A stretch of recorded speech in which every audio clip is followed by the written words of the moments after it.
Today on the TMZ Podcast. Welcome to the TMZ Podcast. Eric and Eric here. How you doing? I'm good. How are you? I'm doing well. So Better than Tekashi? Better than Tekashi. My face is intact, although it looks like this. So, but really serious story here going on with Tekashi. So he was administered a brutal beatdown in that gym in Florida. It was an LA Fitness. It's a gym that Tekashi says he frequents from time to time, I guess, when he's in the area. I actually read in our story that when he goes in, he stays about 20 minutes and goes on the Stairmaster, which is my routine. Basically, that's, yeah. This went a little bit awry. He was in the sauna and he got beat down by a group of guys. Part of it was recorded. You can see him on the ground. He's getting stomped out. He's got lots of cuts on his faces. He ended up in the hospital. I believe he's still in the hospital, sort of nursing his injuries, or at least. I think as of now, like he's, not like in a coma or anything. Not a coma, but it was a serious beatdown. A serious beating. And now we have some more information about what led to this. So there's some surveillance footage that came out from the gym where you see a man sort of milling about the door. He's on his phone. He appears to be talking to someone about something, although it's silent, so you don't know what he's talking about, whether it's related to Tekashi or anything. But then he lets someone in through the door. And these guys don't look like they're ready to sort of work out and pump iron. They come in and they sort of beeline. There's two different surveillance cameras, but you can see that they go directly to the locker room, and that's where this beatdown happens. So part of this starts to look like this was a plan, that they knew Tekashi was going to be there. Maybe he is sort of unpopular because of ratting out other individuals in that RICO case, so he's still got that hanging over his head. And they administered this beatdown. Well, we've talked about that for years when that case was going on with Tekashi. Is he safe? Is he safe? And is he so my question was always, everyone said, oh, that's all trumped up. And in some sense, people are right. The world doesn't work like Goodfellas. It's not like we kill rats immediately. But my question was, is he ever safe? And that's this is something that he will live with for the rest of his days, the constant threat. Even if it didn't happen immediately after, it doesn't mean he's safe and people forgot about it. The news lives on forever. I brought up Whitey Bulger when we talked about this in the room. Whitey Bulger was a rat a long time before he was stabbed in a prison. And these things tend to happen when you least suspect them, when you let your guard down a little bit. Tekashi was in the gym without an entourage. When you're on the Stairmaster. It's it's interesting. We were talking about this. So if it was his routine to go there, go be on the Stairmaster, then it wouldn't be difficult for somebody to know that's where he was going to be. That's right. But you also see this guy on the phone. So was this one guy possibly just there and saw him? Because you can't miss Tekashi. You can't miss him. He's got the colored braid or the colored dreadlocks. Got 6ix9ine tattooed on his face. It could have been what we call a crime of opportunity, where you see someone and you're like, hey, I want to beat him up. Or it could have been tracking his movements over a period of time, a sort of more sinister, long planned plot. It's unclear what type of incident this was, but we do know a group of guys went in there, so there was at least planning in the initial stages of this. There was a group text ready to go. Something happened. Now, his saving grace, we also learned, though, is that because he frequents this gym, they were quick acting, and after the beatdown, sort of, shuttled him off to a safe room. The employees sort of gathered up Tekashi and kept him from maybe being killed. I mean, this beatdown was pretty savage, and you can die from getting beat up. It's a very, very painful death. So he's now in the hospital. He's recovering.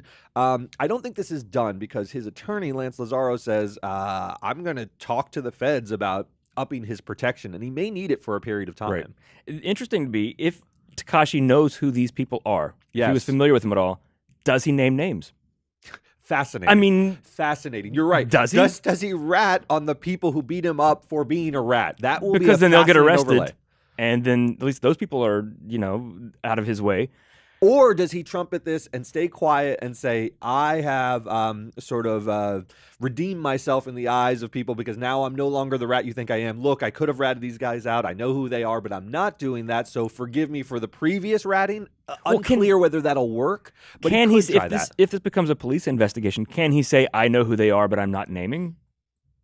Because I suppose you can say that. Yeah, I look, guess. The reason, we have to remember, the reason he ratted in the first case was because he was in trouble. Right. And so you rat to sort of save your own hide by throwing other people under the bus. Here, he's a pure victim. He's in the sauna. He wasn't picking a fight. They jumped him.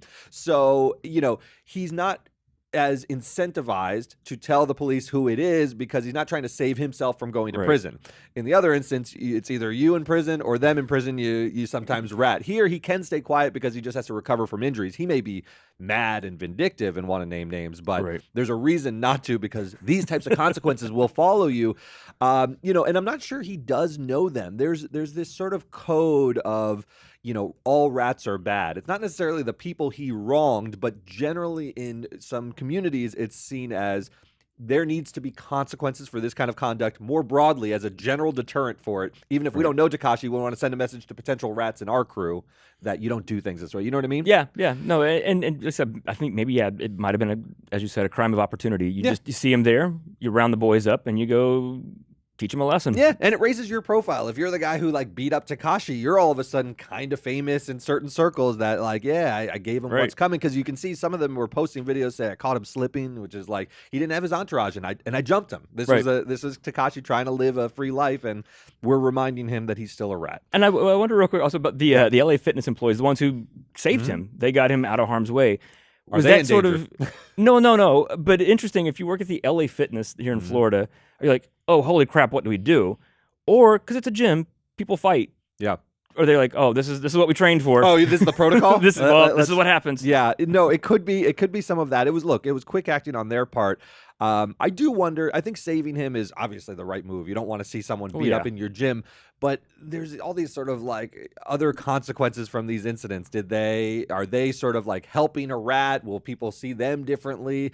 I hope this is why it's sort of endless. This idea of like, you know, point counterpoint and eye for an eye is it never ends. The people who work there, they might not necessarily know who Tekashi is or know the whole background of this. He's got those colorful dreads and the 6ix9ine I know on that, his face. but you could work there and, you know, it's that guy, but you don't know the whole history of the ratting and all that kind of stuff. Sure. You might know he's a rapper. You might just know, oh, he's the guy with the rainbow hair. Yeah.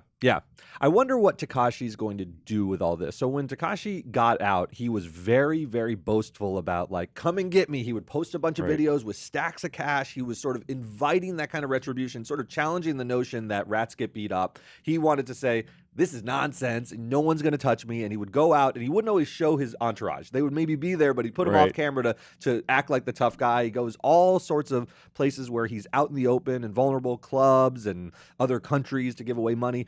He was sort of daring people in a way. I wonder if in the aftermath of this, if he takes a step back and sort of quiets down a bit. It's not in his persona to do so. But he's been a little quiet lately. We haven't talked about him as much. We haven't, yeah. He hasn't released music in a minute. Like, yeah. He was being a little bit quieter up to this anyway. Yes. I don't think it's in his nature. I think he will come out defiant.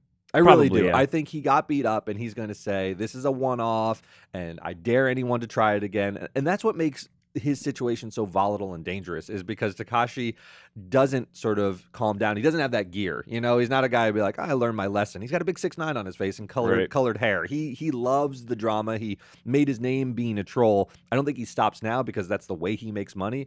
And I don't necessarily think this is the last sort of brush with danger that Tekashi has. And that's what's sort of upsetting when you read this, is it could happen again.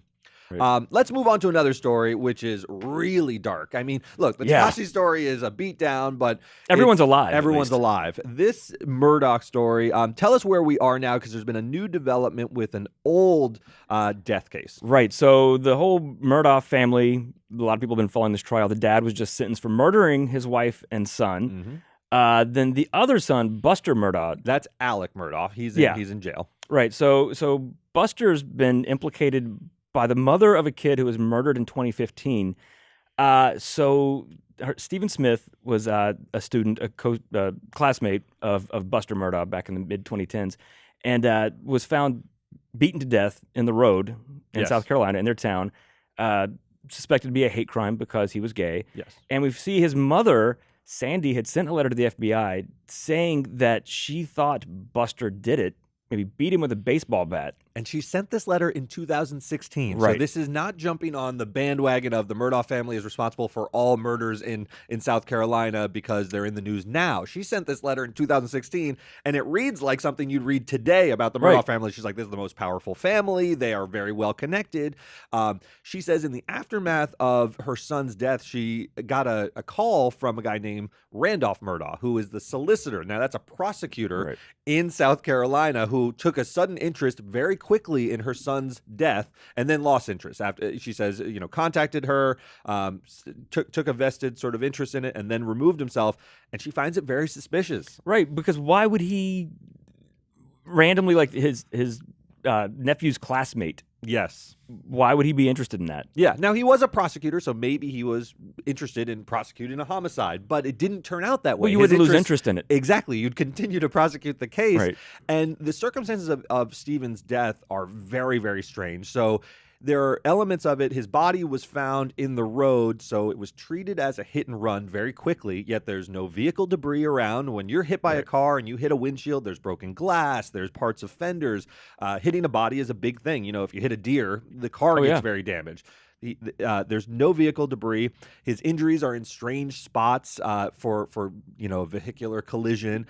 And it just doesn't look like his shoes are on. That's a big deal as well. His shoes were loosely tied, and often you are lifted up and you're blown out of your shoes when you're hit by a car. None of this exists, and she wants some answers. Yeah, and what the theory, and also she floats out this theory that a lot of people in the town had that it wasn't just a hate crime against her son because he was gay, but that he was in a relationship with Buster Murdaugh, is what she says. Yes. She alludes to a possible romance between them and maybe Buster not wanting him to talk, not wanting Stephen to out him. And the story was that Buster, and a friend were out with baseball bats smashing mailboxes.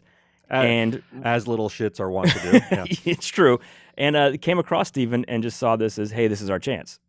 Yes, and she thinks that she points to another sort of grisly part of this is that she says her son's face was beaten so badly that when he was buried, they had to put putty to reconstruct his face. Again, this could be consistent with being hit by a car, but around the face would have hit something hard, and there would have been debris, and there was no debris. And there's speculation that the body was moved to that location after he was beaten to death by somebody, and she obviously thinks that Buster had a role in it. The letter's interesting because she also says, I reached out to Nikki Haley. Nikki Haley's very much in the news. That was a South Carolina politician. Then she says, I also reached out to Loretta Lynch, the attorney general. This is a mother who is grieving and looking for answers and desperately trying to get people to look into this case where there's a powerful family that she thinks is silencing the truth. It's heartbreaking. And this is, for her, at the time this happened, 8 years ago, the Murdaughs were the most powerful family, and not just rich and powerful, but involved in the legal system in that town. So it was so difficult for her to get any answers or get any justice or any traction on this. But now, that Alec Murdaugh's in prison for murdering part of his family. Yeah, she's like, you see who these people are now. Yes. So one note of caution I want to make in this is that this family is now, there's just an onslaught of bad news. The dad is in prison. There is a tendency sometimes for everyone to be like, well, let's open up every case that ever existed in this jurisdiction that was unsolved and let's pin it on the Murdaughs. So Buster, for his part, has said, this is reckless. I had nothing to do with this death. My heart goes out to the family and so forth. Of course, he's going to deny it, even if he's culpable. But we do have to have a note of caution that, just because the case is reopened, his body is being exhumed, they're going to conduct a new autopsy. It is still a far leap to pinning this to Buster Murdaugh. She is just saying, let's investigate this because it doesn't look like a hit and run. Well, it's still an unsolved. It's unsolved, but yeah, you're right. It's easy to pile on the family once all the the documentaries come out and the trial happens and all that. Yes, but as we said, she's been saying this for 7 years. That's the key. She's not piling on. I think that's the key to this whole thing. Is in 2016 she had this suspicion. If this letter were written in 2023, I'd look at it with a very jaundiced eye. I'd be like, come on. I mean, these are bad. I think the members of the Murdaugh family are bad people, but this looks a little like piling on. She wrote it in 2016 in the wake of her son's death when there was no news about the Murdaughs. This is 3 years before even the boating accident that involved Paul Murdaugh, where one of his friends died. I mean, this is before all of that news. She's like, my son's death is mysterious and the Murdaugh family is to blame. If you watched the documentary on the family, which happened before Alec was convicted, the friends, the classmates of this kid, people who knew Buster, who knew Stephen Smith, they said this was the rumor around town, what people were saying when it happened. Yes. So this is new to us because we weren't following, this local South Carolina murder, but they said that this is what they've been thinking all along. Yeah. And so I don't think, Buster sat in that trial of his father, and he was pretty stoic watching his father be convicted of double murder of his brother and his mother, and he was sort of strangely stoic. There's been some jail phone calls where they sort of banter with each other. I don't look too far into how people process death and what the body language says, but he might actually believe his father didn't do it. That's right. He might believe they do seem like they all sort of like band together. At least he and his father. I don't think his father's going to turn on him if he did help him cover up this incident, but it is interesting that, Buster's not out of the woods. And everyone sort of like looked at him as maybe the next shoe to fall in this whole saga of this, disgustingly powerful family and corrupt family. And now that the family's not as powerful, this might, if you're the mother of this kid who wants justice for her son, then this is the time to be like, find out what happened. Exactly. So this is something we'll monitor closely. Harvey's very interested in this story, so we will continue to sort of provide updates, but stay tuned. That'll do it for us today. We'll see you tomorrow.